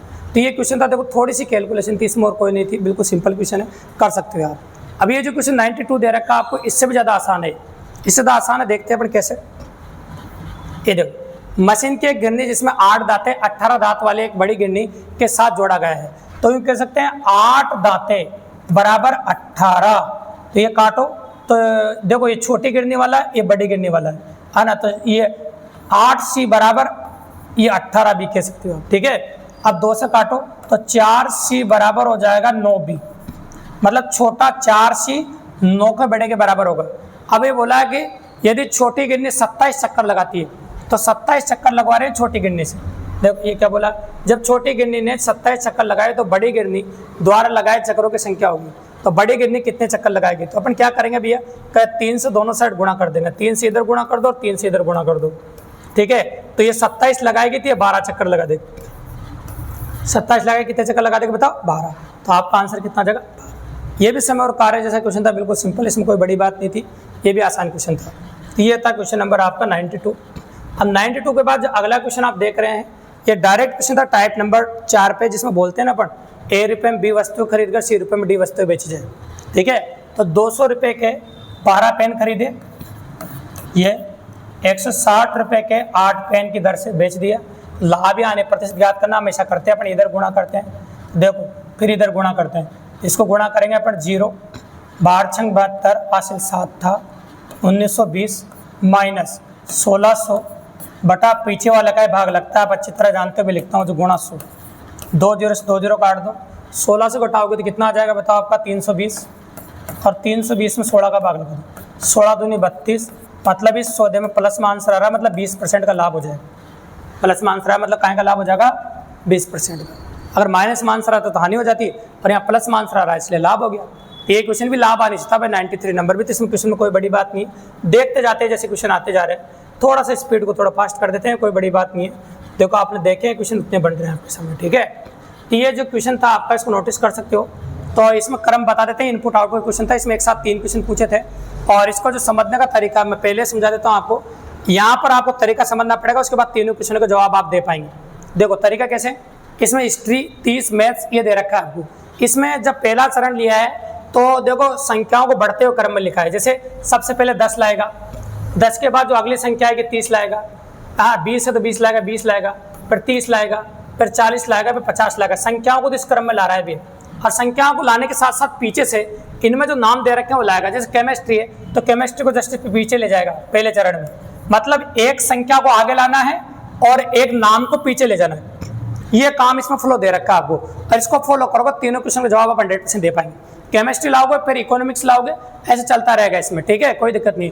तो ये केमिस्ट्री लाया, फिर यहाँ इकोनॉमिक्स ले आया, ऐसे लाता रहेगा। एक बार में एक चरण में सिर्फ 2 चीजें लानी है, एक बार या एक संख्या लानी है, एक इधर से नाम लाना है, फिर दूसरी संख्या लानी है, दूसरा नाम लाना है, तीसरे चरण में तीसरी संख्या लानी है, तीसरा नाम लाना है, चौथे चरण में चौथी संख्या लानी है, चौथा नाम लाना है। इस प्रकार से आपको क्रमबद्ध सोल्व करना है। तो फिर मैं क्वेश्चन का आंसर बता सकता हूँ आपको। देखो सुनो, जैसे आप सोल्व करोगे इसको, और सोल्व करने के बाद आप देखेंगे 101 का आंसर, तभी अगर आप नोटिस करोगे तो एक को एक बार में लाना है आपको। तो यहाँ पर देखो एक को एक बार में जब लाएंगे आप तो ला सकते हैं। यहाँ पर देखो पहले आप 11 लाए है ना, यहाँ पर देखो कौन सा चरण 2 है, तो 2 नंबर चरण आपको बताना है तो सिर्फ एक ही चीज लानी है। देखो आपको ये देखो इसमें बबलू और गीता जो नाम दे रखे हैं उनको लाना है आपको, एक को पीछे ले जाना है। तो बबलू और गीता, तो यहाँ पर देखो 2 वेरिएंट दूसरे पहले चरण में आ गए, 2 नाम आ जाएंगे। तो बबलू आ गया, गीता आ गए, है ना, दोनों आ गए और 11 और 22 भी आ गए। तो ऑप्शन नंबर डी आपका करेक्ट आंसर हो गया। ऑप्शन नंबर डी क्या हो गया आपका करेक्ट आंसर। तो उसके हिसाब से करोगे तो 11 और 22 2 संख्या आ गई दूसरे चरण में, और 2 संख्या आने के साथ साथ आप कह सकते हो 2 संख्याओं के साथ 2 नाम भी आ गए, बबलू और गीता। तो आपका आंसर हो गया ऑप्शन नंबर डी। आंसर क्या हो गया आपका ऑप्शन नंबर डी। तो बिल्कुल सिंपली अप्रोच कर पा रहे हैं अपन, ऑप्शन नंबर डी आपका आंसर हो जाएगा, तो कर पा रहे हैं, ठीक है। तो और इसमें देखो चरण 4 में 33 और बबलू के बीच कितने पद होंगे, तो भी अगर आप पद देखोगे 33 और बबलू के बीच में चरण 4 में, तो चरण 4 अब दूसरा निकाला, तीसरा चौथा चरण निकालना पड़ेगा, उसमें आप जब देखेंगे तो 3 पद आएंगे बीच में। कितने पद आएंगे? 3 पद। तो याद रखेगा, ये मैं डायरेक्ट इसलिए बता रहा हूँ, आपको तरीका बता चुका, आप सोल्व कर चुके, कर सकते हैं। तो 3 पर आना है। और चरण नंबर 22 की ओर से राधा का स्थान कौन सा होगा, तो राधा का स्थान भैया 5वां होगा, ठीक है। तो कहने का मतलब सोल्व करोगे तो पता चलेगा आप चौथे चरण में, और चौथा चरण जैसे अपन दूसरा चरण निकाला वैसे निकालोगे। फिर रिपीट कर रहा हूं मैं, करना क्या आपको, इसमें 5वां आंसर आएगा, इसमें 3 बीच में आएगा, इसका आंसर ऑप्शन नंबर डी आएगा। ये तीनों क्वेश्चन का आंसर है। आंसर मैंने डायरेक्ट बता दिया आपको, मैं लगा भी देता हूँ, है ना। आंसर डायरेक्ट इसलिए बता रहे हैं भैया क्योंकि आप कर सकते हैं क्वेश्चन। कैसे कर सकते हैं, देखो आगे से पहली संख्या ली आरोही क्रम में, पीछे से एक नाम ले लिया, फिर दूसरी संख्या दूसरा नाम, तीसरी संख्या तीसरा नाम, चौथी संख्या चौथा नाम, इस प्रकार से लेते हुए जाना आपको, उतने चरण आपके सामने आ जाएगा। तो बिल्कुल सिंपल सी बात थी, इसमें कोई बड़ी बात नहीं, आसानी से आप कर सकते हैं, ठीक है। अब देखिए आगे, देखिए अब आगे जो क्वेश्चन आप नोटिस कर रहे हैं इसको गौर से देखो। ये दोनों क्वेश्चन थे, इस सीटिंग अरेंजमेंट के क्वेश्चन है दोनों। अगर दोनों क्वेश्चन आप गौर से देखो, दोनों क्वेश्चन सीटिंग अरेंजमेंट के, इसमें सीटिंग बैठाते आपका आंसर आ जाता है। देखो एक तो वर्ताकार सीटिंग का है और एक उत्तर की ओर दिशा में देखने का है, तो दोनों टाइप से क्वेश्चन दे दिए एक साथ, और दोनों के ABCDEF और G एक वर्त के चारों कोर के मुख्य ओर के बैठे हैं। तो देखो टोटल आपके जो 7 व्यक्ति हैं, 7 की सीटिंग आप बता सकते हैं।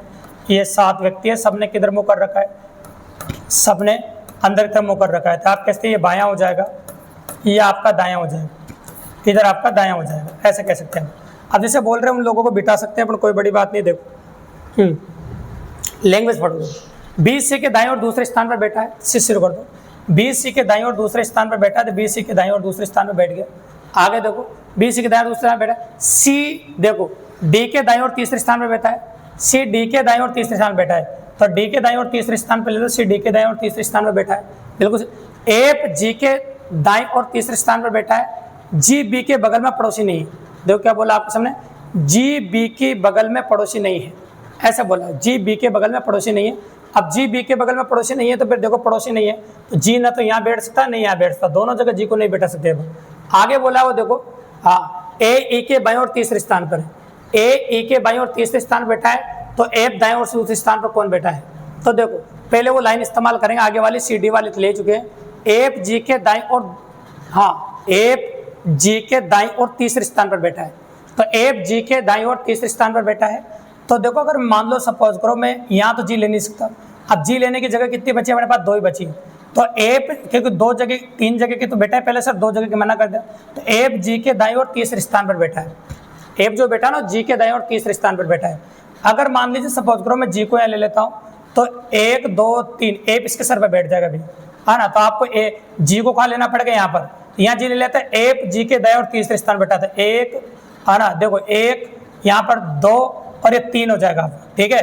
तो यहाँ इसके सर पर हो जाएगा तीसरे, बाएं और तीसरे स्थान पर बैठा है, 1 2 और 3 इसके सर पर बैठ जाएगा। अगर मैं G को यहाँ लेता हूँ तो 1 2 और 3 यहाँ बैठ जाएगा, है ना। तो F आपका यहाँ बैठ सकता है, तो ये आपने F बैठा दिया और G आपका यहाँ हो गया। तो इसको हटा देते हैं थोड़ा सा, यहाँ से इसको हटा दें। देखो ये आपका दायां हो जाएगा, जैसे घूम रहा दायां, ये बैठा दिया अपन ने। अब कौन कौन बचे उनके बारे में बात कर लेते हैं पर। देखो समझ, ये बोला एक और लाइन थी जो G B की, हाँ A E के बाएं और तीसरे स्थान पर है, A E के बाएं और तीसरे स्थान पर है, तो A E के बाएं और तीसरे स्थान पर है। तो यहाँ पर 2 का देखो A E के बाएं और तीसरे स्थान पर है। अगर इधर से बात करें, यहाँ E ले ले, E के बाएं 1 2 3, तो A E के बाएं और तीसरे स्थान पर हो गया। तो सारी सीटिंग बैठ गई अभी, और सारी सीटिंग बैठने के बाद आप जवाब दे सकते हैं। क्या बोला है, F के दाएं और दूसरे स्थान पर कौन बैठा है, F के दाएं और दूसरे स्थान पर कौन बैठा है। तो F के दाएं और दूसरे स्थान पर आप देखेंगे तो कौन बैठा बताओ, A। एफ के दाएं और दूसरे स्थान पर कौन बैठा बताओ, ए। ऐसे बिल्कुल सिंपल सेटिंग थी, कोई दिक्कत की बात नहीं है। इसमें कम इंफॉर्मेशन भी नहीं थी कि ताकि आपको दिक्कत आए, और आसानी से क्वेश्चन कर सकते थे आप, कोई बड़ी बात नहीं। तो ये था आपका क्वेश्चन नंबर 104। अब आगे बोला है 7 व्यक्ति, इसके बारे में बात कर लेते हैं। देखो 7 व्यक्ति दे रखे हैं, उत्तर को सीधी रेखा में मूव करके बैठे हैं। इसको सोल्व कर सकते हैं। आर और एस के बीच में केवल 2 व्यक्ति हैं। 7 आदमी, सबने उत्तर की ओर मुंह कर रखा है। जब उत्तर की ओर मुंह होता है तो आप अच्छी तरह जानते हैं, बाएं ऐसे रहते हैं, दाएं ऐसे रहता है। 7 लोगों की सीटिंग है, 1 2 3 4 5 6 और 7, 7 लोगों की सीटिंग है। अब यहाँ बोला एन पंक्ति के सबसे दाहिने छोर पर बैठा है। एन जो है पंक्ति के एकदम दाहिने छोर पर बैठा है, मैंने दाहिने छोर पर बैठा दिया इसको। आप देखो आगे क्या बोला आपके सामने, एस और एन के बीच में केवल क्यू बैठा है। एस और एन के बीच में कौन बैठा है, केवल क्यू बैठा है। तो एस और एन के बीच में केवल क्यू बैठा दिया मैंने, क्यू बैठ गया, एस और एन के बीच में क्यू बैठ गया। आगे बोला आपके सामने देखो, आर और एस के बीच में केवल 2 व्यक्ति है।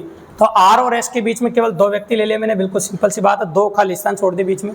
पी ओ के बाएं तीसरे स्थान पर है, तब पी ओ के बाएं तीसरे स्थान पर है। तो अगर मैं इसको यहाँ ले लेता हूँ ओ को, तब पी ओ के बाएं तीसरे स्थान पर बैठेगा भाई यहाँ पर। अब अंत में जो व्यक्ति बचा वो अपने आप बैठ जाएगा यहाँ पर। कौन बचा बताओ, तो एम बच गया, तो एम अपने आप बैठ जाएगा यहाँ पर। अब आप सेटिंग देख सकते हैं, सेटिंग बैठ गई। अब बैठने के बाद आप जवाब दे सकते हैं कौन बोला है, कौन पंक्ति के ठीक बीच में बैठा है। तो पंक्ति के बीच में भी देखो तो ओ बैठा है। कौन बैठा बताओ, ओ। 3 इधर 3 इधर, तो आंसर हो गया आपका ओ। इस प्रकार से आप कर सकते। ऐसा क्वेश्चन 7 की सीटिंग में मैंने क्लास में बता रखा है, और सेम टू सेम क्वेश्चन है, लैंग्वेज भी सेम वैसे वैसे, बस नाम बदले थोड़े से, हाँ ना। तो इस प्रकार से आप कर सकते हैं। 105 नंबर क्वेश्चन है, काफी इजीली अवेंट कर देगा। तो ये हो गया आपका क्वेश्चन। इसकी बात करें तो ये क्लास में कराया हुआ क्वेश्चन है भैया। एक कक्षा में नीना का 5वां स्थान है, सीमा का स्थान पीछे से 8वां है। तो देखो ये बोला छेटा छेटा जोड़ना है थोड़ा, 5 जो 11 हो गया ऊपर से, उसका इसका 11 हो गया, और इसका नीचे से कितना बोला 9वां। तो ये कितना हो जाएगा देखो, ठीक 8वां, इसमें भी कितना जोड़ दोगे 6, तो ये कितना हो जाएगा 14, और वो कितना हो जाएगा 11। तो 11 और 14 कितना होता है 25, 25 में गया कितना गया 24। तो डायरेक्ट आंसर कितना आ रहा है बताओ, 24। बिल्कुल सिंपल सी बात है। तो आंसर हो गया आपका 24। ये भी अपनी कॉपी का क्वेश्चन है, डायरेक्ट कर सकते थे आप, आंसर ही पता था बच्चों को। ये क्वेश्चन है, यदि 8 फरवरी 2005 को मंगलवार हो तो 8 फरवरी 2003 कौन सा वार होगा। तो 2005 से लेकर 2003 तक जाओ, एक लीप वर्ष कम होगा और एक साधारण वर्ष कम होगा। तो लीप वर्ष जब कम होता है 2 दिन कम होते हैं, साधारण कम होता है 1 दिन कम होता है, टोटल 3 दिन कम हो जाएंगे। तो मंगलवार 3 दिन कम करते हैं, आंसर शनिवार आ जाएगा भैया। तो शनिवार बिल्कुल सही लगा है, और 100% शनिवार सही है भी। तो कोई बड़ी बात नहीं, बिल्कुल आसान है और काफी आसानी से हम कर पा रहे हैं, ठीक है। तो ये हो गया क्वेश्चन नंबर 7 आपका। अब क्वेश्चन नंबर 7 के बाद अगला क्वेश्चन दे रखा है, नीचे देखिए प्रश्न में 3 कथन और उसके द्वारा डिस्कस दे रखे हैं आपको। तो देखो अपन फोटो बना सकते हैं, इसमें कोई बड़ी बात नहीं है। जो दे रखा है उसका फोटो को अप्लाई कर सकते हैं। देखो तो बोला आपका सभी पी क्यू है, तो जितने भी पी है वो सब सारे क्यू के अंदर आ जाएंगे, ऐसा बोला आपके सामने। कुछ क्यू एस है, तो कुछ क्यू है जो वो एस हो जाएंगे, बिल्कुल सिंपल है। फिर बोला कुछ एस टी है, कुछ एस क्या टी है, ये कुछ एस हो गया आपका टी हो गया। तो फोटो इस प्रकार से देखने को मिला है भी आपको। अब बोला निष्कर्ष बोला है कुछ पी टी है, कुछ पी क्या है टी है, ऐसा बोला आपको समझ, कुछ पी टी है। अब बताओ पी और टी मिले के दूर है वैसे आना, और इनमें जब कुछ रिलेशन हो नहीं सकता। कुछ क्यू निश्चित रूप से टी है, कुछ क्यू निश्चित रूप से टी है। देखो ये दोनों ना तो फर्स्ट सही है, ना ही सेकंड अनुसरण करता है, दोनों गलत है, क्योंकि दोनों की पॉसिबिलिटी देखने को नहीं मिल रही है। तो ये था क्वेश्चन आपका, न्याय सिलोजिज्म से क्वेश्चन दिया गया था। इन्हीं जो साइंस के क्वेश्चन आ गए, अपन ढूंढ रहे हैं रीजनिंग वगैरह क्वेश्चन। और ये जो क्वेश्चन है ये भी साइंस का क्वेश्चन था। देखिए आप कंप्यूटर की बात करें, कंप्यूटर की प्राथमिक मेमोरी कार्ड थे, ऊपर भी कंप्यूटर क्वेश्चन होंगे 1-2, तो उनको भी देख लेते हैं। देखो हाँ, ये देखो मैथ का भी क्वेश्चन है। एक दुकानदार ने 40 रुपये प्रति किलो की दर से 50 किलोग्राम चीनी खरीदी और 40% 60 किलोग्राम की दर से बेच दी। तो यहाँ पे बिल्कुल सिंपल सी बात है, अगर आप खींचो 40 रुपये के 1 किलो, 50 किलो चीनी बेची, 2000 रुपये, मतलब 2000 रुपये हो गया टोटल मूल्य चीनी का। और 40% चीनी, यानी कि 40% चीनी मतलब अपन कह सकते हैं कितनी किलो चीनी, 40% चीनी, 50 किलो का 40% निकालोगे तो 20 किलो। देखो अपन क्या 20 किलो चीनी, तो 20 किलो चीनी 60 रुपये प्रति किलो के बाद बेच दी, मतलब 1200 रुपये में बेच दी। कितने बेच दी 1200 में, और बाकी भी 1200 में बेचेगा, तो बाकी 1200 रुपये में बेचेगा तो कितना 40 रुपये प्रति किलो के बाद से बेचना पड़ेगा। तो बिना पेन चलाने क्वेश्चन, इसमें पेन चलाने की जरूरत नहीं है, डायरेक्ट आंसर था 40 रुपये, बिल्कुल सिंपल। तो 40 रुपये प्रति किलो की दर से बेच देता हूँ। अब अगला क्वेश्चन होगा निम्नलिखित कौन सा सेंट्रल प्रोसेसिंग यूनिट का घटक नहीं है। तो भाई आप जानते हैं मेमोरी रजिस्टर उसमें कंट्रोल यूनिट उसमें होता है, अरिथमेटिक लॉजिक यूनिट उसमें होता है, लेकिन विजुअल डिस्प्ले यूनिट वीडीयू उसके अंदर नहीं होता है। तो आपका आंसर हो जाएगा वीडीयू, बिल्कुल सिंपल सी बात है। आगे देखो कंप्यूटर शब्दावली में यूएसबी का अर्थ क्या होता है। तो कंप्यूटर शब्दावली में यूएसबी का अर्थ होता है यूनिवर्सल सीरियल बस होता है। क्या होता है universal serial bus, option number C, universal serial bus आपका आंसर हो जाएगा, बिल्कुल सिंपल। कंप्यूटर की प्राथमिक मेमोरी रोम का अर्थ है रीड ओनली मेमोरी, आंसर होगा आपका रीड ओनली मेमोरी। कंप्यूटर की मेमोरी में कौन सी इकाई गलत तरीके से जोड़ी गई है। तो आप कह सकते हो कि 1024 बाइट में आपका होता है 1 किलोबाइट, तो यहाँ 1 किलोबाइट 1 गीगाबाइट दे रखा है, इसलिए ऑप्शन नंबर सी बिल्कुल सही है। और निम्न कौन सा एक ऑनलाइन स्टोरेज जिसके लिए कनेक्टिविटी की आवश्यकता होती है, तो भाई क्लाउड स्टोरेज के लिए कनेक्टिविटी इंटरनेट की जरूरत पड़ती है, बाकी इन तीनों में किसी के लिए इंटरनेट की जरूरत नहीं पड़ती है, तो क्लाउड स्टोरेज बिल्कुल सही है। निम्न कौन सा कंप्यूटर में इनपुट डिवाइस का उदाहरण है, तो माउस इनपुट डिवाइस का उदाहरण है, बिल्कुल सही बात है, कर सकते हैं अपन। तो जो माउस जो है वो इनपुट डिवाइस का उदाहरण है। अब आगे देखिए, दोनों क्वेश्चन छोटे छोटे हैं, बिल्कुल सिंपल है, इनमें कोई बड़ी बात नहीं है। अब जो क्वेश्चन बचे हैं वो और ज्यादा इजी बचे, जो आसानी से कर पा रहे हैं अपन। आप जानते हैं एन जो होता है वो कितना 14 पे 14 का उल्टा 41 लिखा है, ये होता है 23 पे इसका उल्टा 32 लिखा है, तो 12 का उल्टा कितना होगा 21 होगा, 18 का उल्टा कितना हो जाएगा आपका 21, तो आंसर हो जाएगा 21/81। ये बिल्कुल आकृति वाला क्वेश्चन था, ये बिल्कुल सिंपल है। इसमें क्या किया कि ये जो पहली आकृति इसमें से ड्रॉप करनी है, मतलब ये जो आकृति इसमें से पहली आकृति त्रिभुज हटा दी, तो एक तो ये लाइन बच जाएगी, एक जीरो बच जाएगा, बिल्कुल सिंपल। यहाँ भी ऐसे किया कि ये वाली आकृति हटा देंगे, यहाँ पर ये प्लस बच जाएगा, यहाँ पर भी ये वाली आकृति ऐसे कैसे हटा दोगे तो फिर आपके पास ये आकृति बच जाएगी, बिल्कुल सिंपल है। तो ये कोई बड़ी बात नहीं थी, आसान क्वेश्चन था दोनों, और दोनों की जो वैरायटी थी बिल्कुल सिंपल थी, आसानी से कर पा रहे हैं अपन। इसमें पेपर देखो 3 बार घूम रहा था, 3 बार घुमाते आप, इसमें भी क्या हो रहा था, देखो इसको यूं गणित दिशा में एक बार घुमाते हैं और डबल कर रहा है, फिर एक बार घुमा रहा है डबल कर रहा है, इसी प्रकार से एक बार डबल घुमाओगे तो राइट आंसर आ जाएगा ऑप्शन नंबर सी। ये भी बिल्कुल सिंपल क्वेश्चन था, इसमें कोई बड़ी बात नहीं थी। अब इन द्वितीय अर्धांश को उल्टा लिखना था यहाँ पर, ये भी क्वेश्चन सिंपल है, देखो डायरेक्ट बता देता हूँ मैं आपको।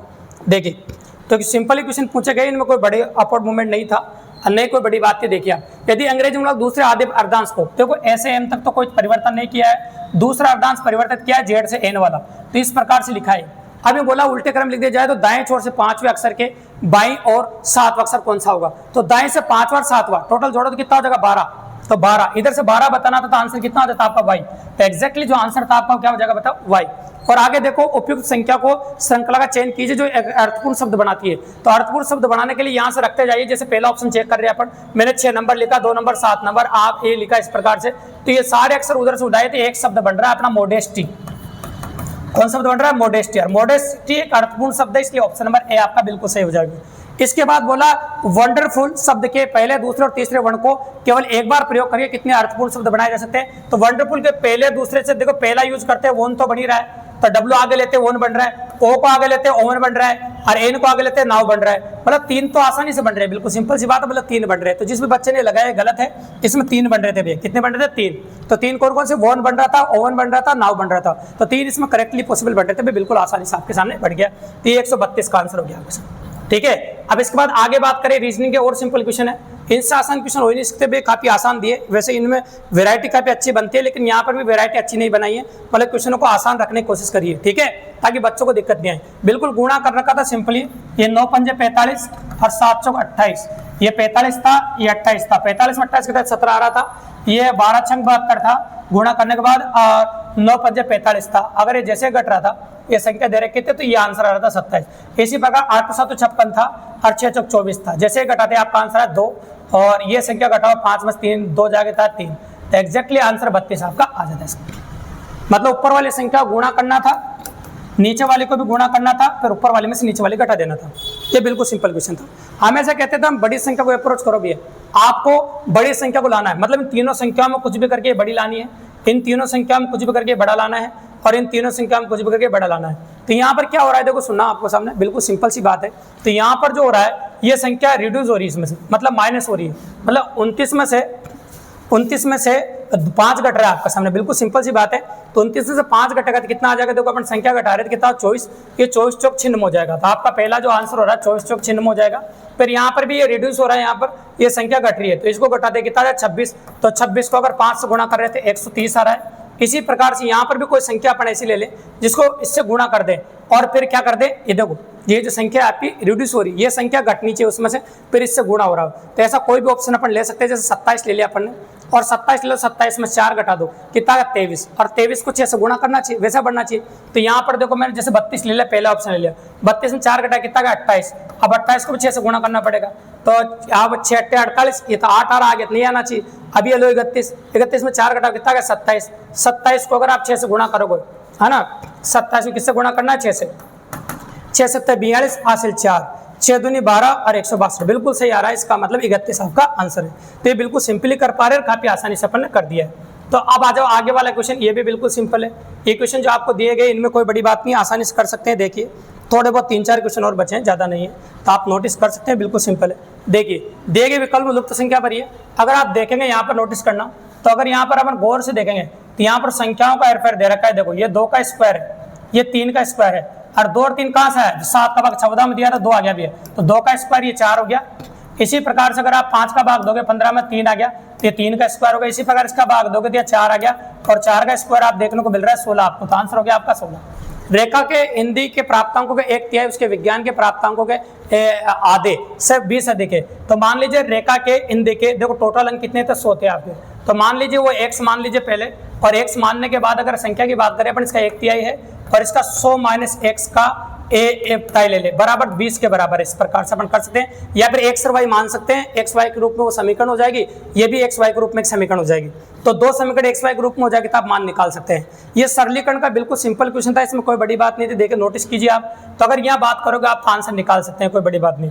ये 5 3 15 और 1 16, ये 16/5 था आपका, और भाग पहले 16 होता है, इसलिए भाग को गुणा में बदल रहा हूं मैं, और गुणा में बदलते ऊपर क्या हो जाएगा? 7/2 हो जाएगा आपका, ठीक है। और ये गुणा का x/5 आपका ऐसे कैसे हो जाएगा? इसको सोल्व करोगे आप कह सकते हैं 5 × 5 7/5 हो जाएगा, और ये हो जाएगा 8/5 आपका, बिल्कुल सिंपल है। अब जो कट रहा हूं संख्याओं को काट सकते हैं अपन, जैसे इधर 2 बार 5 है, तो 2 बार 5 इधर वाला कट जाएगा आपका, और ये आपका 7 से 7 भी कट गया, और आप पे देखोगे इसको देखो 8 दूनी 16। इसकी अगर हम बात करें आपके सामने 8 दूनी 16 हो जाएगा, 2 बार, अरे 2 से 2 भी कट गया, मतलब x का मान कितना आ गया आपका? 1। सब कुछ कट गया, x की जो वैल्यू आ गई आपकी वो कितनी आ गई बताओ? आपकी 1। तो बिल्कुल सिंपली कर पा रहे हैं, काफी आसानी से अपन ने कर दिया। तो ये वेराइटी आप देखेंगे। अब लास्ट क्वेश्चन देखो 150 वाला, ये भी बिल्कुल सिंपल था और आसान क्वेश्चन है। इसमें अगर गौर से देखो, एक कार्यशाला में शिक्षक टैक्सी से यात्रा करने में प्रत्येक किलोमीटर पर 10 रुपए का दावा करता है, तो इस क्वेश्चन को डायरेक्टली ऑप्शन से कर सकते थे भैया आप। जैसे मैं पहला ऑप्शन इस्तेमाल करूं तो टैक्सी से अगर वो करे, है ना, तो टैक्सी से करे, मान लो 10 रुपए 1 किलोमीटर के हिसाब से पैसा दे, और मान लो सपोज करो ये 35 ले लिया मैंने, 35 किलोमीटर टैक्सी से जा रहा है, तो 350 किलोमीटर टैक्सी से जा सकता है। अब 350 किलोमीटर टैक्सी से जा सकता है, तो बाकी कितने किलोमीटर बचे? 225। अब 225 में 9 का भाग जाता है, तो ऐसी संख्या आपको लेनी थी जिसमें 9 का भाग चला जाए, तो इसमें 9 का भाग जा रहा था भैया, तो इसका मतलब ये यात्रा 225 किलोमीटर की वो किससे कर सकता है बताओ? कार से कर सकता है। तो टैक्सी से यात्रा 350 किलोमीटर कर सकता है, अतः आप कह सकते हैं टैक्सी से की गई यात्रा 35 किलोमीटर है। कितनी बताओ? 35 किलोमीटर टैक्सी से की गई यात्रा है। तो इस प्रकार से आप कर सकते थे। तो जितने भी क्वेश्चन सेकंड शिफ्ट में कंप्यूटर के, मैथ के और रीजनिंग के जितने भी आए हैं, इस वीडियो के माध्यम से अपन 100% कवर किया दोस्तों। अगर वीडियो पसंद आया, अच्छा लगा, चैनल को सब्सक्राइब करना, लाइक करना, शेयर करना, और पेपरों का एनालिसिस देखने के लिए हमारे चैनल के साथ बने रहिए दोस्तों। धन्यवाद।